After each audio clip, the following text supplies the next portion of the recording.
તો ચલો, કેમ છો બધા? આવી ગયા છે કિચનમાં અને શું બનાવવાનું છે આજે? જલ્દીથી અને હેલ્ધી બને એવું બનાવવાનું છે.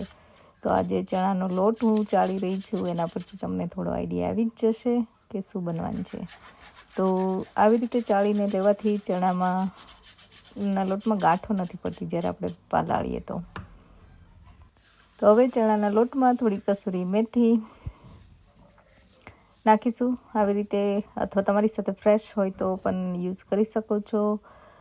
અને નહીં તો પછી આ રીતે થોડી આપણે નાખીશું ધાણા જીરું, લાલ મરચું પાવડર, હળદર, જે નોર્મલ મસાલા રૂટીનમાં હોય, હિંગ નાખવાની, તો એનાથી ફાયદો થાય ડાયજેશનમાં. સોલ્ટ ટેસ્ટ પ્રમાણે, અને બધી વસ્તુ મિક્સ કરી લેવાની છે. થોડો અજમો પણ નાખીશું આપણે હાથમાં મસળીને. તો આ રીતે બધું મિક્સ કરવાનું છે. હવે આપણે એડ કરીશું થોડી ગાર્લિક ચટણી અને છેલ્લે થોડો લીંબુનો રસ પણ એડ કરીશું. જો ગાર્લિક ચટણી થોડી તીખી છે એટલા માટે મેં લાલ મરચું ઓછું નાખ્યું છે, પણ તમારા ટેસ્ટ પ્રમાણે તમે એડજસ્ટ કરી શકો છો. હવે એમાં નાખીશું આપણે થોડા પાલકના પાંદડા. તમારી સાથે બીજા કોઈ વેજીટેબલ્સ હોય તો પણ તમે એડ કરી શકો છો. તો હવે કોથમીર થોડી એડ કરી દઈશું ટેસ્ટ પ્રમાણે. અને આવી રીતે તમારે હેલ્ધી પુડલા બનાવવાના છે. આજે ચણાના પુડલા બનવાના છે, તો તમે ગમે એટલા વેજીટેબલ્સ નાખી શકો છો. ચીલી એક નાખીશું ટેસ્ટ માટે. આ ચીલી થોડું લેસ સ્પાઇસી છે, ખાલી ટેસ્ટ આવે એના માટે થઈને. અને મેં કીધું એમ થોડું લેમન જ્યુસ એડ કરીશું. અને લેમનથી છે ને ટેસ્ટ બહુ સરસ આવે છે. ચણાના પુડલા બનાવતા હોય અથવા તો તમે ચણાના લોટના ભજીયા પણ બનાવો ત્યારે પણ બેટરમાં જો લેમન એડ કરો તો સરસ ટેસ્ટ આવે છે. અને હવે આપણે બધું મિક્સ કરી લઈશું, અને મિક્સ કરીને ધીમે ધીમે પાણી એડ કરીને બધું ધીમે ધીમે હલાવવાનું, બહુ એકદમ પાણી નહીં રેડવાનું, અને સરસ બેટર બનાવવાનું છે. તો આ રીતનું બેટર બનશે. બહુ થીક પણ નહીં, બહુ ઢીલું પણ નહીં, જે તમે ઇઝીલી તમે પુડલા બનાવી શકો એવું બેટર આપણે બનાવવાનું છે. તો ચલો, આજે બનવાનું છે હેલ્ધી પુડલા, ચણાના પુડલા, અને સલાડ બનાવીશ. એમાં હું આ બધા જે અહીંયા આવી રીતે મિક્સ બધા પાંદડાવાળા સલાડ અવેલેબલ હોય છે બધા સુપર સ્ટોરમાં, એ હું યુઝ કરું છું. તો આજે હું 2 ડિફરન્ટ સલાડ યુઝ કરવાની છું, જે નોર્મલી બધા સુપર મોલમાં અવેલેબલ હોય છે. તો હું બેયને થોડા થોડા કાપીને મિક્સ કરીશ. તો એમાં બેયમાં થોડા અલગ પાંદડા હોય છે, એટલે બેયમાં ટેસ્ટ થોડો અલગ આવતો હોય છે. અને આવી રીતે મિક્સ કરેલું સલાડ સરસ લાગે છે. અને આ બાને છોકરાઓ પણ થોડું ગ્રીન જમવામાં લે છે. તો આ થઈ ગયું છે આ સલાડ રેડી, એટલે કાઇન્ડ ઓફ કપાઈ ગયું છે. હવે હું ક્રિસ્પી લીફ છે, એમાં અલગ અલગ કલરના બધા આઈ થિંક લેટસ આવે છે, એ છે. તો આમાં બહુ મોટા આમ હોય છે, તો ઘણી વાર થોડું નાનું કરી દઈએ, બાકી બહુ જરૂર તો હોતી નથી કાપવાની. તો આ રીતે જો કોઈ મોટું મોટું લાગતું હોય તો કાપી દેવાનું, બાકી સરસ સલાડ આવતું હોય છે, ભેગું આવે બધું. તો આ થઈ ગયું આ સલાડ. હવે આપણે એડ કરીશું થોડો ટમાટો, થોડી ઓનિયન, અને કુકુંબર તમે એડ કરી શકો, પણ આજે હું કુકુંબર એડ નહીં કરું, કુકુંબરનું રાયતું બનાવવાનું છે એટલે. તો અડધી નાની ઓનિયન મેં લઈ લીધી છે, એનો ટેસ્ટ આવે એટલા માટે છે ખાલી. તો આવી રીતે લાંબી લાંબી હું સ્લાઈસ કરી લઈશ ઓનિયનની, અને આ બધી ઓનિયન એમાં એડ કરી દઈશ. હવે આ ચેરી ટમેટો મેં લીધેલા છે, તમે ન હોય તો નોર્મલ જે મોટા ટમાટો આવે એ પણ તમે યુઝ કરી શકો. સલાડ ખાવાનું મને છે ને ગમે છે. હમણાંથી બધું સરસ સુપર મીલ ચાલી રહ્યા છે, પણ હમણાં તમે હવે વધારે થોડા સલાડ પણ જોવા મળશે રેસીપીમાં.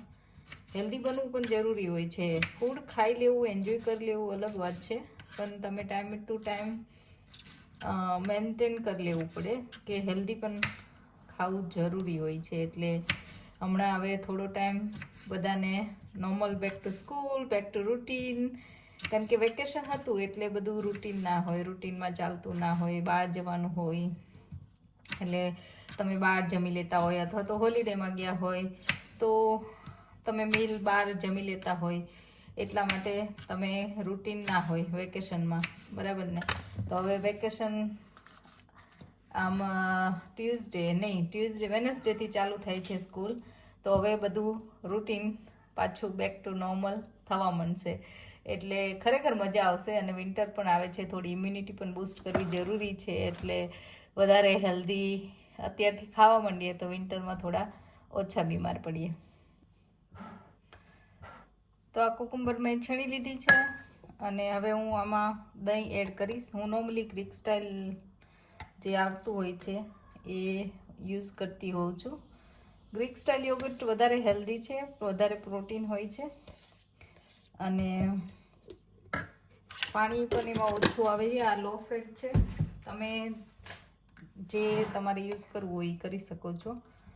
તો આમાં હવે હું વઘાર કે એવું કરતી નથી કોઈ દિવસ, ખાલી આમાં થોડા સોલ્ટ એડ કરીશ, બ્લેક પેપર અને રાઈના કુરિયા હોય એ રાઈના કુરિયા થોડા એડ કરીશ. તો અમે રાઈના કુરિયા, થોડો બ્લેક પેપર અને સોલ્ટ એડ કરી દીધું છે. બધું મિક્સ કરી લઈશું સરસ રીતે અને આ થઈ ગયું છે રાયતું રેડી. હું આમાં બીજું કંઈ એડ કરતી નથી. તમે જણાવજો કઈ રીતે અલગ અલગ રાયતા બનાવતા હોય તો તમે શું એડ કરો છો. ખાલી આ જ રીતે ખાવાથી પણ ખરેખર યમી અને ટેસ્ટી બને છે અને હેલ્ધી તો છે જ, કારણ કે કુકુંબર પણ વધારે પાણી હોય, બરાબર? એટલે ફાઈબર તમને વધારે મળશે. તો આ રાયતું તમે તમારા ડેઈલીમાં એડ કરો તો વધારે હેલ્ધી રહેશે. તો આ સરસ રાયતું પણ રેડી થઈ ગયું છે. તો હવે આપણે ચણા બનાવીશું, મસાલાવાળા ચણા, કાઇન્ડ ઓફ સલાડમાં એડ કરવા માટે. તો મેં આમાં થોડું ઓલિવ ઓઇલ લીધું છે અને એમાં ચણા એડ કર્યા છે. તમે ઓઇલ વગર પણ બનાવી શકો છો, ઓઇલની પણ જરૂર હોતી નથી. થોડી હું હિંગ એડ કરીશ, કેમ કે હિંગ જ્યારે કઠોળ ખાતા હોય ત્યારે થોડું પાચન માટે સારું. થોડું ધાણા જીરું પાવડર, થોડી હળદર અને થોડું લાલ મરચું અને થોડું આપણે સોલ્ટ એડ કરીશું.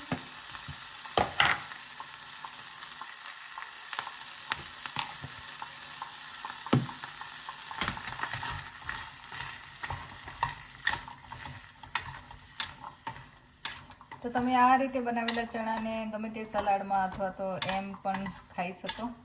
એના તમે નોર્મલી મારા વિડીયો જોયા હોય તો એમાં પણ હું ચણા આવી રીતે બનાવીને એડ કરતી હોઉં છું. ગમે તે સલાડ હોય, આ રીતે ગ્રીન સલાડ બનાવ્યું આજે, તેમાં ચણા થોડા એડ કરી શકીએ તો ફાઈબર અને પ્રોટીન વાળું તમારું આખું મીલ બની જાય. તો આ રીતે હું સિમ્પલ અને એ ઓઇલ વગરના નોર્મલી બનાવતી હોઉં છું. તો આ ચણા થઈ ગયા છે રેડી 2 મિનિટમાં. અને જો ઘણા લોકો છે ને ક્રન્ચી પણ બનાવતા હોય છે, તમે ઓવનમાં અથવા તો એર ફ્રાયરમાં થોડી વાર આ ચણાને મૂકી દો તો એ ક્રન્ચી બની જાય છે. અને તમારા સલાડમાં જો તમને ક્રન્ચી ભાવતા હોય તો તમે ક્રન્ચી પણ બનાવી શકો છો. તો હવે હું આ બંધ કરી દઈશ ગેસ, કારણ કે મારા ચણા થઈ ગયા છે રેડી. તો આવી જ રીતે ઝટપટ થોડા જ મિનિટમાં હેલ્ધી મીલ તમારું પ્રિપેર થઈ જાય છે. જે આપણે પહેલાં સલાડ બનાવેલું એ સલાડમાં જ આપણે થોડા ચણા પણ એડ કરીશું કે જેથી પ્રોટીન પણ તમને ઇનફ મળી રહે.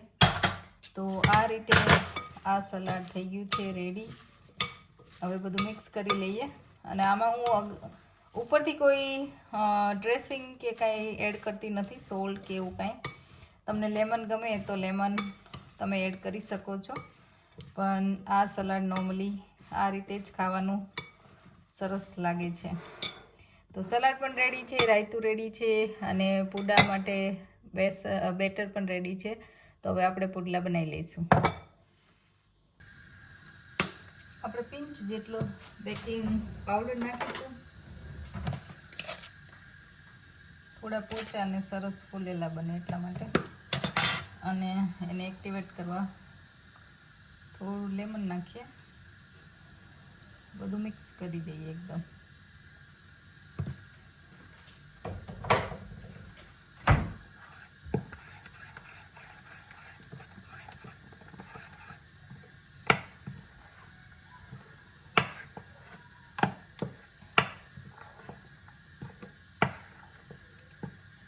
આ રીતે થઈ ગયું છે રેડી. ને હવે આપણે એના ચીલા બનાવીશું. તો ચીલા બનાવવા માટે થોડું પાણી અને ઓઇલ મિક્સ કરીને પણ કરી શકો, કે જેથી તમારે બહુ વધારે પડતું ઓઇલ લેવું ના પડે. 2-3 ટીપા જેટલું જ આમ એડ કરીશું આપણે.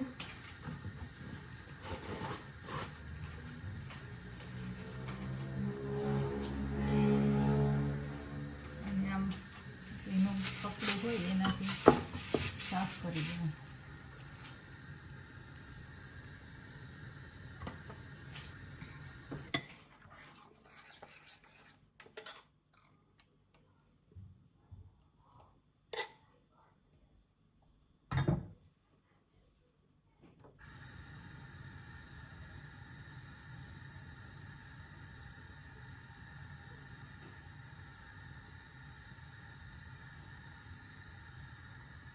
આ રીતે તમારે જેટલો થીક કરવો હોય એટલો કરી દેવાનો, અને બે બાજુ શેકી લેવાનો જ્યાં સુધી સરસ રીતે શેકી જાય. તો આમાં થોડી વારમાં તમને બબલ્સ દેખાવા મળશે. જો એ બબલ્સ થઈ જાય બધું આમ એકદમ તમને લાગે કે નીચે હવે ચડી ગયો છે, ત્યારે તમારે ઉથલાવાનો, અને પછી બીજી બાજુ ચેડવીને પુડલા રેડી. તો બધા પુડલા આપણે આવી રીતે કરી દઈશું.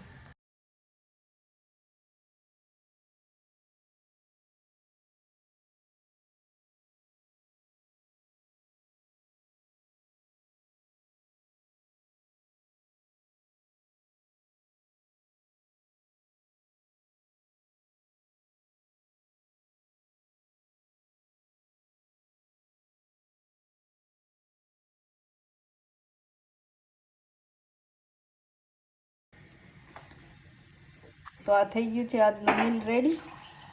હેલ્ધી, ટેસ્ટી અને યમી. તમે જણાવજો મને કે તમને કેવું લાગે, ટ્રાય કરો તો.